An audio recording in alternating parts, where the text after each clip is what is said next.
안녕하세요. 도구 알로 푸는 통계입니다.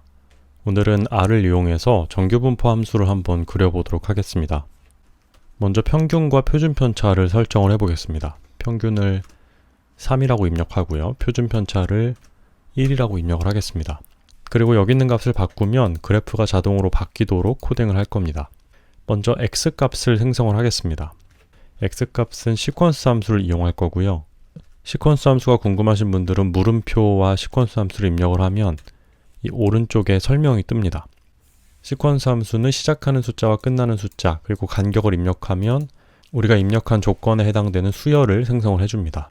예를 들어서 0과 10 그리고 간격을 1을 입력하면 0부터 10까지 1 간격으로 이런 수열을 생성을 해줍니다. 우리는 시퀀스 함수의 시작하는 숫자에다가는 평균으로부터 5시그마만큼 왼쪽에 있는 값을 입력을 할 거고요. 표준편차의 5배만큼 왼쪽에 있는 값을 입력을 할 거고요. 그리고 끝나는 숫자는 평균으로부터 5시그마만큼 오른쪽에 있는 값을 입력을 할 겁니다. 마지막으로 간격은 0.01이라고 놓겠습니다. 이렇게 입력을 하고 x를 입력을 해보면 이렇게 x값이 생성이 됐고요. 이번에는 y값을 생성을 하겠습니다. y값은 dnom이라는 함수를 이용을 합니다. dnom이라는 함수는 정규분포의 확률 밀도 함수입니다. x값에는 우리가 위에서 생성한 x값을 입력을 하고요. 그리고 평균과 표준편차를 입력을 해줘야 되는데요. 평균은 min이라는 옵션을 이용해서 입력을 합니다. 위에서 설정한 m을 입력을 하시면 되고요. 표준편차는 sd라는 옵션을 이용합니다. 마찬가지로 위에서 생성한 표준편차를 입력을 하시면 됩니다. 이렇게 하면 x값과 y값이 입력이 된 거고요. 이번에는 그래프를 그려보겠습니다. x, y를 입력해서 일단 그래프를 한번 그려봅니다. 그러면 오른쪽처럼 이렇게 점으로 이어진 그래프가 만들어지는데요. 이 점으로 이어진 그래프를 선으로 바꿔보겠습니다. type이라는 옵션에서 l을 입력을 하면 이렇게 선으로 바뀝니다. 그리고 x 구간을 설정을 해줄 건데요. x 구간은 xlim이라는 옵션을 이용하고요. xlimit란 뜻이죠. 이 x리미트에다가 구간의 시작값은 우리가 위에서 x값의 시작값으로 삼았던 값을 입력을 하고요. 구간의 끝값은 우리가 x값의 끝값으로 삼았던 값을 이렇게 입력을 합니다.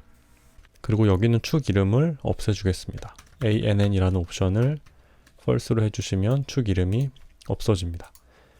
네, 이번에는 그래프의 이름과 축 이름을 입력을 할 건데요. 타이틀 함수를 이용을 합니다.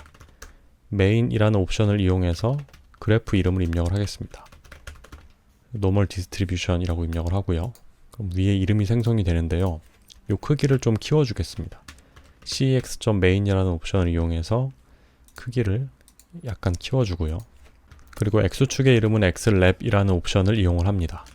x라고 입력을 해주고요. 그리고 y축의 이름은 ylab이라는 옵션을 이용을 하는데 fx라고 입력을 하겠습니다.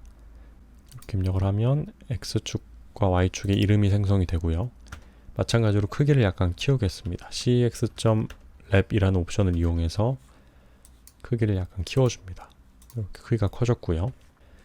그러면 그래프는 완성이 됐는데요. 이 그래프에다가 평균과 표준편차가 얼마인지를 써주고 싶습니다. 그래프에다가 어떤 문자를 입력을 할 때는 텍스트라는 함수를 사용을 합니다. 텍스트라는 함수는 여기다가 x축 위치, 여기다가 y축 위치, 그리고 쓸 문자를 입력을 하면 되는데요.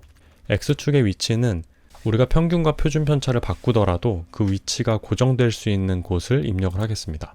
그래서 x축의 위치는 평균으로부터 3시그마만큼 떨어진 위치로 이렇게 입력을 하고요. 그리고 y축의 위치는 y축의 최대값에서 한 30% 정도 되는 위치로 입력을 하겠습니다. 이렇게 입력을 하면 평균과 표준편차 값이 변하더라도 이 구간의 최대값이 평균으로부터 5시그마만큼 떨어진 곳이기 때문에 이 절반의 한 30%에 해당되는 위치를 x값으로 갖는 거고요. 그리고 이 위아래 높이의 30% 정도 되는 곳에 y값을 갖는 겁니다. 그리고 여기 입력할 문자는 paste 함수를 이용해서 입력을 해주겠습니다. 평균은 이라는 문자와 그리고 m 이렇게 입력을 하면 평균은 m에 입력된 값이 출력이 됩니다. 그래서 한번 이 텍스트 함수를 실행을 해보면 네, 이 정도 위치에 평균이 3이라는 게 표시가 됩니다. 얘를 이제 붙여 넣고요. 이번엔 표준 편차를 표시하겠습니다. 여기다가 SD라고 놓고요. 얘는 이 STD라는 변수를 입력을 해주면 됩니다. 그리고 위치는 X축 위치는 동일하고 Y축 위치는 약간만 줄여주겠습니다. 이렇게 입력을 하게 되면 바로 아래 표시가 되죠. 조금 더 줄이겠습니다. 네, 그래서 이렇게 정규분포 함수와 그리고 평균과 표준편차 값이 그려진 그래프를 그려봤습니다. 마지막으로 평균과 표준편차를 한번 바꿔보겠습니다. 평균을 한 10으로 바꾸면 네, 그럼 이렇게 X축의 값이 10으로 바뀌죠. 그리고 표준편차를 5로 키워보면 네, 이렇게 X축의 값이 표준편차에 따라서도 바뀌는 것을 확인해 볼 수 있습니다. 오늘의 영상은 여기서 마치겠습니다.